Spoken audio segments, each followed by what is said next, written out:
Pessoal, o professor Moacir Antonelli Ponte e eu lançaremos ainda neste ano pela Springer o livro Machine Learning: A Practical Approach on the Statistical Learning Theory, onde nós abordamos tanto o básico sobre aprendizado de máquina supervisionado, quanto a parte mais avançada sobre teoria do aprendizado estatístico e como garantir que um algoritmo de classificação e de regressão aprende. Chegamos até mesmo a suporte Vector Machines e também a kernels, e todos os códigos são oferecidos em linguagem R. Bem, pessoal, a partir do vídeo anterior, a questão que surge para Vapnik, um russo que trabalhou essencialmente com a teoria do aprendizado estatístico, é como garantir o aprendizado supervisionado, como garantir que uma técnica aprende, como garantir que uma multilayer perceptron aprende, ou um perceptron aprende, ou a support vector machine aprende. Então a primeira coisa que ele faz é definir o conceito de generalização. O conceito de generalização ele é dado da seguinte maneira, pessoal. É a diferença que eu tenho em módulo do risco real de um classificador versus o seu risco amostral, também chamado de risco empírico. Então, esse risco é chamado de valor esperado do risco por alguns. Por outros é chamado de risco real e por outros ainda de... no inglês ele levaria o nome também de actual, né? Actual risk. Esse é o risco amostral, também conhecido como risco empírico. O que é o risco empírico? O risco é o seguinte, pessoal, é o quanto eu erro numa amostra qualquer de dados. Exemplo, suponha que eu venha e escolha uma multilayer perceptron para aprender um determinado problema. Problema qualquer. A minha amostra tem lá 1000 exemplos. Na minha amostra. 1000 exemplos. Em cima dos meus 1000 exemplos, eu faço o seguinte, separo uma parte, digamos que é 50% para treino, 50% para teste, por exemplo.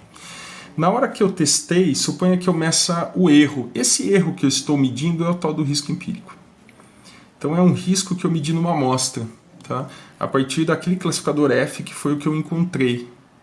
Digamos que esse risco vale 0,1, por exemplo. Tá? Isso aqui pode ser visto como percentual de erro, né, pessoal, como 10%.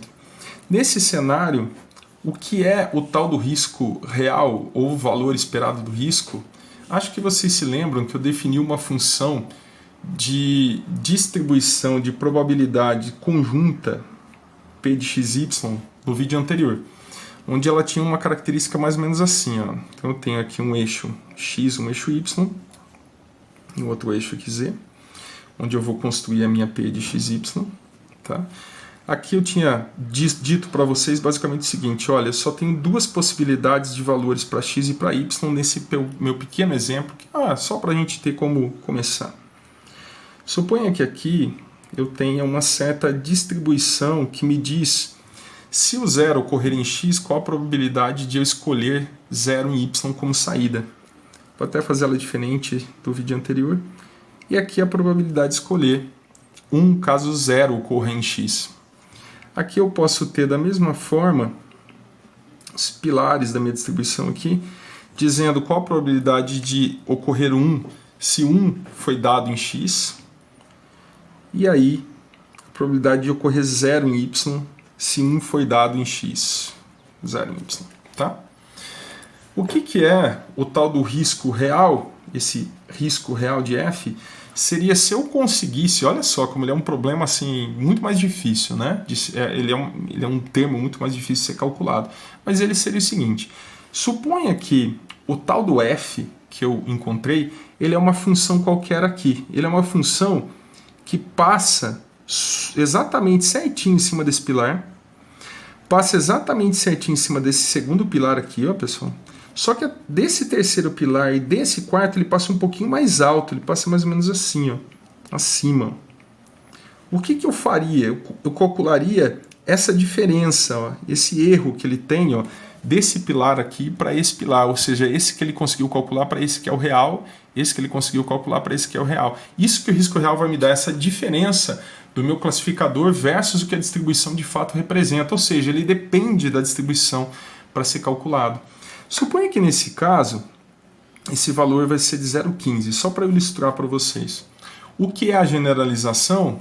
Ela é a diferença desses dois valores.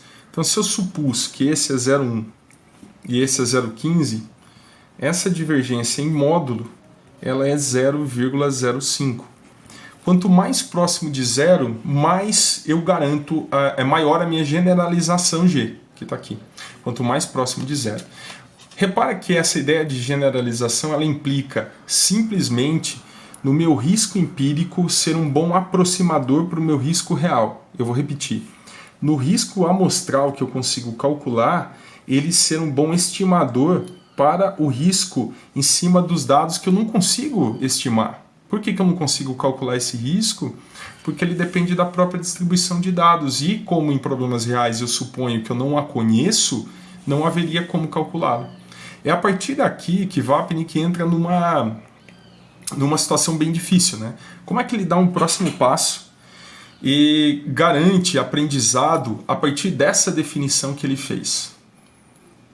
Tudo bem, pessoal? Então a gente segue com um próximo vídeo.